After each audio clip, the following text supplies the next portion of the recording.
It's time to wind them up and turn them loose to play in the clay at Brownstown. We are green.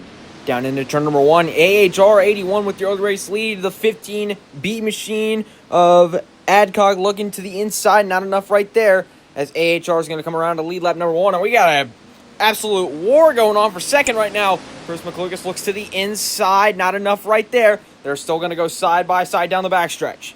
Into 3, McLucas is going to have the run on the outside of the speedway. Not enough still. The 15B machine holds on to second. Oh, and he's off the track. A big mistake by the 15B right there. And now McLucas has got to battle Jacob McCoy and Ida Legend for that second position. Meanwhile, AHR is just flying away with this one. Jacob McCoy to the inside of McLucas. Not enough right there. McLucas holds on to the spot down the backstretch. Jacob McCoy running the bottom and sliding up. He's got some good momentum down there, but McLucas just has a lot of momentum on the outside of the speedway. He's taking the long way around and the fastest way around the speedway. AHR 81 is out of sight right now. McCoy with another run there. Not enough just yet. He's going to try it again in 1 and 2. Still not enough. McLucas holds on to the position. And your 15B of Adcock is still struggling up there as he goes off the edge. And McLucas goes off the edge. He's going to lose the second position to Jacob McCoy. That was exactly what McCoy wanted to see, as now I think he might actually be able to run away with this thing. But the thing is, can he catch up to your race leader, AHR 81? I don't think so, as he is long gone. Your 15B is still struggling out here. As he looks to the inside of the 55 machine, he's going to try to get a couple laps back. Jacob McCoy still has that beautiful run on the bottom side of the speedway. Man. And the number 10 car is off the racetrack. The number 10 machine off the racetrack. He is going to keep going, but he's going to lose a couple laps right there. He goes off the track again. McLucas trying to close back in on Jacob McCoy, but McCoy is starting to pull away from him. Meanwhile, where the heck is AHR? He is out of sight, out of mind. As 44 Rosie getting a little squirrely up there in turn 3, as we now have a battle for the 4th position, I believe. Girls can get it in the 47 and Ida Legend in 99. Both fighting it out for the 4th spot, as the number 10 machine is still struggling back there. We got quite the battle forming right now for that 4th position. Right now, Girls Can Get It is going to prevail. But here comes Ida Legend back to the inside in turn 3. It's still not enough, as McLucas is ripping the cushion trying to catch back up to Jacob. These two are still going at it. Ida Legend with the run at the top of the speedway.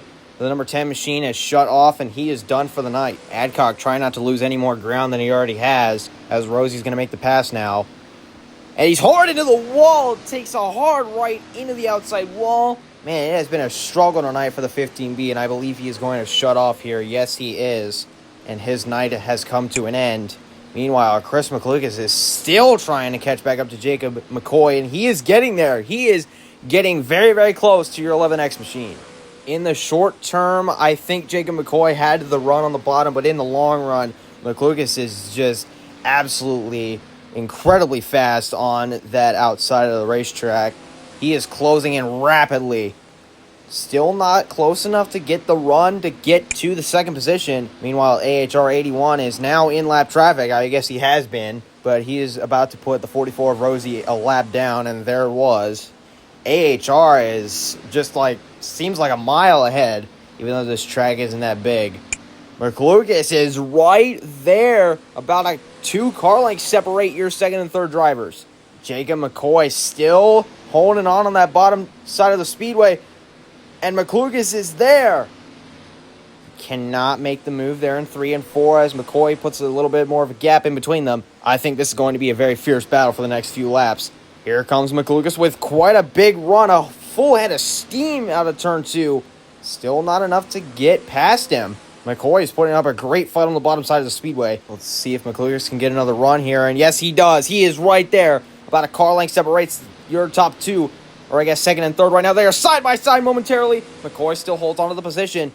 McCoy running the middle there. And McLucas is still ripping that cushion. A full head of steam out of turn 2. They're going to go side by side into turn number 3. Jacob McCoy still prevails on the bottom side of the speedway. But how much longer can he hold on to it? McLucas is right there. Still on that top side of the track. And he's got another run here down the backstretch into turn number 3. Jacob McCoy on the bottom. McLucas on top, side by side. It's going to be Jacob McCoy with the spot at the line. neither of these two drivers are going to back down here in the later stages of this race. They're side by side down the backstretch. Into turn 3, McLucas ripping that cushion, trying to get by. McCoy still has a position at the line, but that was very close there. As they're going to split a lap car 3 wide, it looks like. McLucas with another huge run into turn 3. Still not enough to get by Jacob McCoy right there. McCoy is doing a really good job holding off the 49 machine. I don't know how much longer it's going to last as McLucas gets a full head of steam once again down the backstretch. They're going to go wheel to wheel once again into turn number 3. McCoy on the bottom, McLucas on the top, side by side at the line. McCoy has it barely. That was close. It's not going to take much more for McLucas to get by that 11X machine. As they're side by side into turn number 3, McLucas has the edge into turn 3 as the 55 machine went off the track there. McLucas had the position at the line. McCoy back down to this position on the bottom, but McLucas has the huge run out of turn 2 like he always does, and I think McLucas is going to have this position locked up here shortly. As about a car length, 3/4 of a car length separated them there at the line. Meanwhile, AHR 81 is battling 2 lap cars right now. That is, Girls Can Get It in the 47 and Riley Justice in the 33. He does get by both of them. But now let's try to go ahead back to the battle for that second spot, as it looks like McLucas has cleared the 11X, and the 55 gets extremely sideways in turn 3. They are still going at it right there in turn 2. McLucas is clear.